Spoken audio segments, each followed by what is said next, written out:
Hello everyone, como es? Acá Fet. It's your girl Jasmine here, and thank you so much for coming through to my channel today. So, you want to be a blogger, but you don't know where to start. Well, you came to the right place, kinda, sorta, but not really. But you know what? It's cool. I'm gonna give you as much as I know about the blogging space, what are the best practices and all that good stuff. Before we get into all of that, I'm gonna need you to subscribe, like this video, and without further ado, let's get on into it. The first thing you need to think about when it comes to blogging is your purpose. What is your why? A lot of times people go into blogging without having a solid foundation, and this was kind of me at the very beginning. I didn't really have like a rhyme or reason to it, but as time went on, I found the things that I love to do, which is video editing, which is also talking about makeup, fashion, travel, and lifestyle, all with a vegan and cruelty-free twist, and just really finding your passion, because if you end up blogging without a purpose, then it kind of becomes a chore. Find out what you love to do, what makes you get up in the morning, what makes you forget to eat. That is the first step to starting a blog. The second thing, it kind of coincides with the first, but if you don't know what your purpose is, ask your friends and family what you're good at, because chances are they'll be able to tell you things that you don't really see within yourself. So if you ask folks what you're good at and they tell you all the things that you're good at, build upon that, and that way you can, be off to a good start. So for the third thing when it comes to blogging is coming up with a good name that represents your brand, that represents who you are and what you love to do. A lot of people just use their own names, and if you're okay with having your government name all out there in the open, by all means, go for it. Yeah, coming up with a good brand name that you will be proud to use throughout your career, because it's not really great to like keep changing your name. So really sticking with that one thing that you're happy to call yourself and that you're happy for other people to call you, or just your brand in general, is a good thing. And once you find that name, make sure to take hold of that name on all the social media platforms. Grab that name on Instagram before someone else takes it.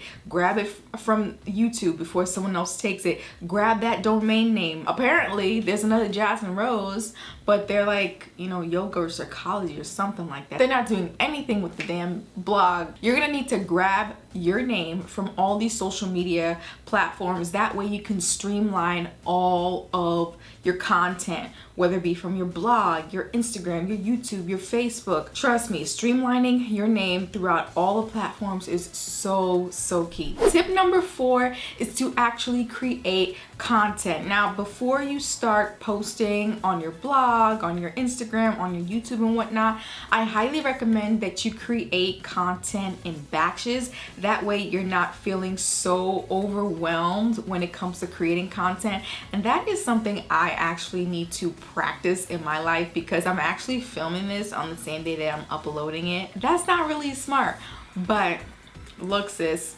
you are going to save so much time and energy if you just create your content in batches and just roll it out every week. And then you just, make sure you're at least 2 weeks ahead of content, so that way you always have something ready to go.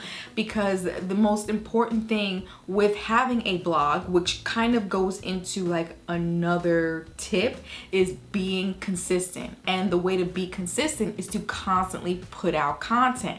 And the way to constantly pull out content without exerting so much energy and just time and frustration is to just create content in batches. So I highly recommend this to every single person.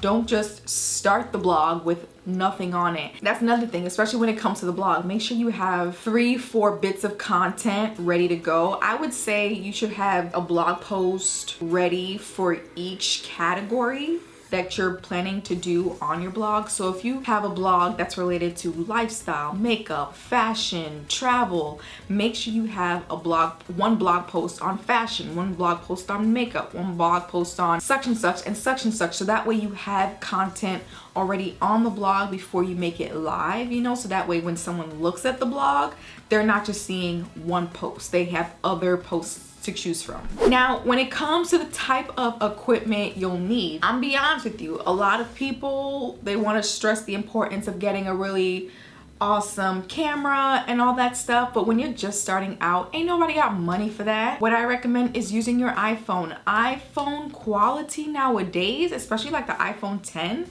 it shoots amazing quality footage. You can do time-lapse, you can do slow-mo, you can do so many amazing things with iPhone video, and I believe it shoots 4K. Like the new iPhone 10X, it shoots 4K, sis. You'll have quality footage all day, every day. So if you're traveling, make sure to film that content on your iPhone. And personally, I like filming content on my iPhone, especially when I'm traveling, because I kind of feel weird just sticking a camera in front of my face. But if it's a phone, like everyone does this on their phone anyway, so it kind of doesn't feel weird. And I just like to film on my phone most of the times. And when I go on my next holiday, I'll be sure to do that on my iPhone for sure. And the iPhone has amazing stabilization quality, so your camera footage is not gonna be all shaky and stuff. Another tip for starting your blog or just, you know, creating your platform on the interwebs is to start a newsletter. Now, you're gonna wanna have to start the newsletter before your blog content, your YouTube content, and everything goes live. Now, a newsletter is so important, not just for you, but for your audience and for brands as well, to know like how many people subscribe to your newsletter. Brands love numbers. And if you're able to garner enough folks to sign up to your newsletter, that is gold in the marketing industry. So definitely get as many people to sign up to your newsletter, and that way not only can you notify them of like all of your blog content, you can also let them know of like YouTube videos you have coming out, latest Instagram posts you got. Maybe even doing a giveaway would help with garnering more folks onto the newsletter sign up. If you really don't know how to garner enough newsletter subscribers, like maybe put a post on your Instagram saying like there's a giveaway happening on your new blog launch, and to sign up for the giveaway you have to sign up to my newsletter. That's a great way to get more folks. And once your blog becomes live, you can send out the newsletter to everyone that has signed up. Obviously you're gonna have to go through with the giveaway, of course. You don't want to be a fraud out here in these streets, sis. Okay. Once the content has gone live, once you've prepared the blog posts, once you've created the sign up newsletters and everything is in place, the most important thing to do after that is to engage. They call it social media for a reason. You have to be social with your audience. If you're not social with your audience, they're gonna be like, well, what's the point of even watching anyway? She's not even like paying attention to me. Bye, Felicia. I would say spend about an hour of your time once you've uploaded your content to engage with your followers. It is so important to engage. Really ask them questions and have them comment their stories, because it really definitely helps out the algorithm. And once it helps out the algorithm, they can share it with more people. So engage with your audience and just be genuine, you know? Like if you really like social media, this should be no problem for you. The next tip kind of almost coincides with the one previous, and that is to use relevant hashtags and metadata, or just like tags in general. So if you're doing a cooking video, for example, you don't want to tag your content with words like makeup or fashion. No, like do all the related food tags, especially with all your platforms, right? So on YouTube, you tag appropriately.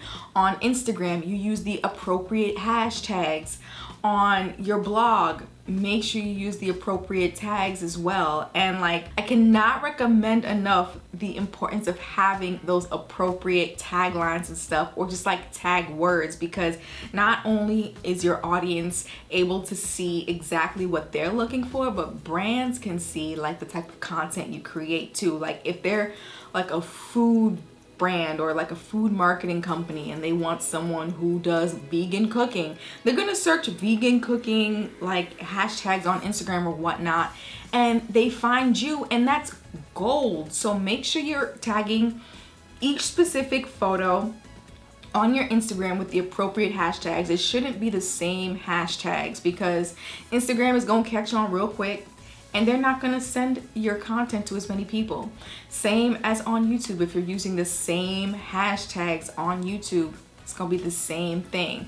So just make sure you're customizing it with every single post. The next tip I have is to outsource if you find that you are overwhelmed with creating content and stuff. Let's say, you know, you're doing all this work, not only filming yourself, but editing the video. Maybe you need someone to help send out those newsletters. Maybe you need someone to help you create pins for Pinterest, because it does get to be so overwhelming, especially if you are the only person on your team. Sometimes you just gotta ask for help when you need it, and maybe that means having to pay somebody. But there's like different platforms like Upwork and TaskRabbit and Fiverr where you can pay someone kind of what you can afford, right? I mean, you definitely have to like negotiate, obviously, but get help if you need it. Another thing, you can hire an intern. A lot of times interns in the marketing space are looking for experience,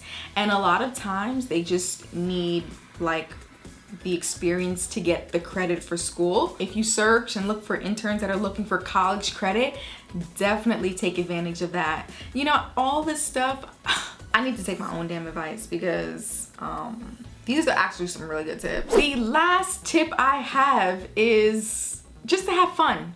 It's a marathon, it's not a race. You are the only one competing against yourself, and you are the only one that does things the way you do. Just try to capitalize on that, on your uniqueness, on your talent, on your nerve, on your hustle, and just keep going. Just remember that Rome wasn't built in a day. When I first started like my whole blogging career, it wasn't really like something that I saw myself doing. I started in 2010, and like at first it was just like a WordPress blog where I posted stuff about my nails and stuff, and then I discovered YouTube, and then I started like making videos, and it really wasn't make this money, because at the time YouTube, well, I wasn't able to monetize on YouTube for like a good like 4 years. And as a matter of fact, if you guys want to see a video on like how much YouTube really pays me, which is kind of really sad, let me know. Give this video a thumbs up. But sis, it took me a while to even get like YouTube checks. That is all that I have for tips on starting a blog and becoming a blogger. Hopefully you enjoyed this video. If you did, please give it a thumbs up. If you have any tips on becoming a blogger or just having a blog, please leave them in the comment section down below for other aspiring bloggers. And I want to give a huge thank you to the person who recommended this video for me, because I mean, I thought it was a great idea, and I kind of wanted to do something away from like makeup and hair videos. So this was a really great topic. Thank you so much for recommending it. And that is pretty much it. I want to thank you all so much for watching and supporting and subscribing to my channel, and I'll see you all in the next one. Peace. Joan, can you mute me for a minute? I have to focus. Nope.